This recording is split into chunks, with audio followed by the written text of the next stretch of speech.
KTVH.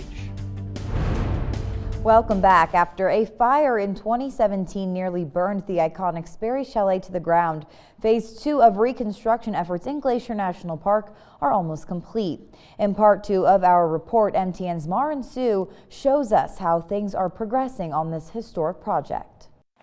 It takes a village to rebuild the historic Sperry Chalet. Tucked away in the west side of Glacier National Park, entry to the chalet is a 12-mile round-trip hike. According to the park, the chalet was built in 1913 by James J. Hill and was part of the Great Northern Railway buildings. In 2017, the Sprague fire nearly destroyed the chalet. And now, in its second phase of the rebuilding process, crew members like Connor Sims are honored to work on such a historic project. I was actually one of the first volunteer once I heard that Dick Anderson had got this job. Sims travels from Helena every other week to hike the 6 miles up to the chalet and put in 12 hours daily for restoration efforts. While he's not working, Sims and his crew stay in these small tents. And sometimes cabin fever sets in. I think some people do, but my crew is pretty solid. We all get along with each other and we make the best of it. Site supervisor TJ Lashley says this project is not open to creative interpretation. He says builders must stay as close to the original design of the chalet. The field verifications are kind of fun,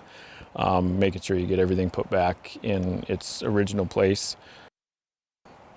It's one of the cool parts of working in the park and in a historical preservation project. Once complete, visitors have access to 18 rooms, one of which is handicap accessible. A total of 53 guests can stay in the chalet at one time, with a dining hall a few hundred feet away. The only update will be the stairs, making it code compliant. I was lucky enough to go inside one of the 18 rooms to see the progress crews have made. I'm standing in what will be one of the new rooms in the refurbished Sperry Chalet. The majority of the wood you see around me was burned in the Sprague fire of 2017, and the paint was just freshly laid. And at 6,000 feet, you simply can't beat the views. You look out over Lake McDonald and it's just a beautiful place to be. Individual rooms are laid out and preliminary steps are in place. Crews will finish Phase 2 by this October. In Glacier National Park, Marin Sue, MTN News.